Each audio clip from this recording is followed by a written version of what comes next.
Hello అందరికీ welcome back to Dolly dumplings. ఇవాల్టి video వచ్చేసి అరటికాయ బజ్జీలని ఎలా చేసుకోవాలో ప్రాసెస్ ఏందో చూసేద్దాము.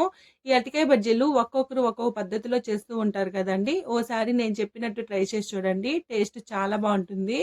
మనం బయట బండి మీద తింటాం కదండి, బయట క్రిస్పీగా లోపల సాఫ్ట్గా అదే టేస్ట్తో చాలా పర్ఫెక్ట్గా ఉంటుంది. ఇప్పుడు ప్రాసెస్ చూసేద్దాము. దీనికోసం నేను ఇక్కడ 2 అరటికాయలని తీసుకొని అరటికాయలకి పైన ఉన్న తొక్కని తీసేసుకోవాలి. ఈ తొక్కని మరీ లోతుగా తీసేయొద్దండి, లైట్గా పైనే తీస్తే సరిపోతుంది. ఇప్పుడు ఈ అరటికాయకి 2 భాగాల ఎడ్జెస్ని కట్ చేసుకోవాలి. ఇప్పుడు అరటికాయ బజ్జీల కోసం అరటికాయ పీసెస్ అనేది మీకు ఏ షేప్లో కావాలో ఆ షేప్లో కట్ చేసుకోండి. నేనైతే ఇక్కడ ఒక అరటికాయని సగభాగంగా కట్ చేసుకున్నాను, దాన్ని కూడా క్రాస్గా కట్ చేసుకున్నానండి. చూడండి, ఇక్కడ నేను వీడియో క్లిప్లో చూపించే విధంగా కట్ చేసుకోవాలి. మీరు ఇంకా పొడవుగా కూడా కట్ చేసుకోవచ్చండి. అలాగే బజ్జీల కోసం అరటికాయ ముక్కల్ని మరీ సన్నగా చిప్స్ని కట్ చేసుకుంటాం కదా, అట్లా అయితే కట్ చేసుకోకూడదండి.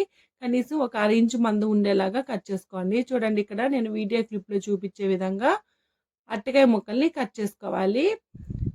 ఇప్పుడు ఒక బౌల్లోకి వాటర్ని తీసుకొని మనం కట్ చేసుకున్నాం కదా ఈ అరటికాయ ముక్కల్ని వాటర్లో వేసుకోవాలండి. ఇలా వేసుకోవడం వల్ల అరటికాయ ముక్కలు కలర్ అనేది చేంజ్ అవ్వకుండా ఉంటుంది.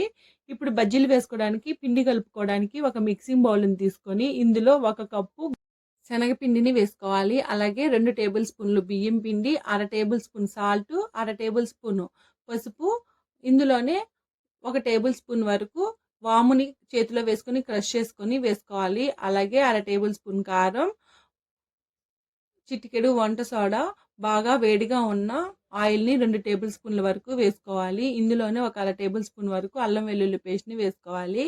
ఆయిల్ని వేసుకోవడం వల్ల బజ్జీలు క్రిస్పీగా వస్తాయండి.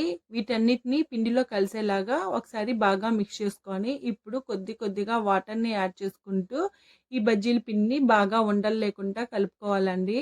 చూడండి, ఇక్కడ విస్కర్తో కానీ మీరు చేతితో కానీ ఈ పిండిని సాఫ్ట్గా కలుపుకోవాలి. అలాగే బజ్జీల పిండిని ముందుగా జల్లించి తీసుకోండి. నేనైతే జల్లించే తీసుకున్నానండి.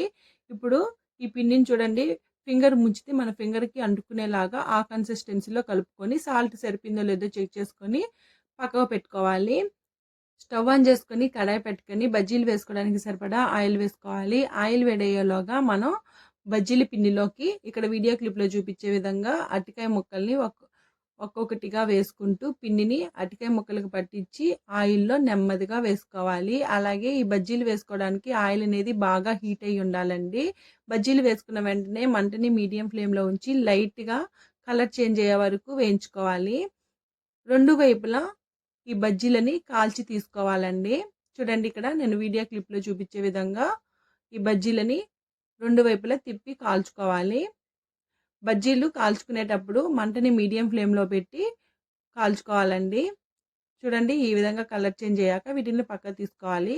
అదేవిధంగా రిమైనింగ్ అరటికాయ ముక్కలను కూడా పిండిలో వేసుకొని నెమ్మదిగా ఆయిల్లో డ్రాప్ చేసుకోవాలి. మంటని మీడియం ఫ్లేమ్లో ఉంచి బజ్జీలని కాల్చుకోవాలి.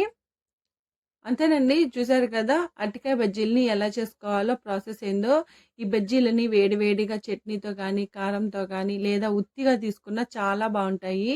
మీరు కూడా తప్పకుండా ట్రై చేయండి. ఇప్పుడు ఈ వీడియో మీకు నచ్చితే లైక్ చేయండి, షేర్ చేయండి, కామెంట్ చేయండి. మరిన్ని రెసిపీస్ కోసం మన ఛానల్ని సబ్స్క్రైబ్ చేసుకోండి. అలాగే నోటిఫికేషన్ సింబల్ని ఆన్ చేయండి. Thank you for watching.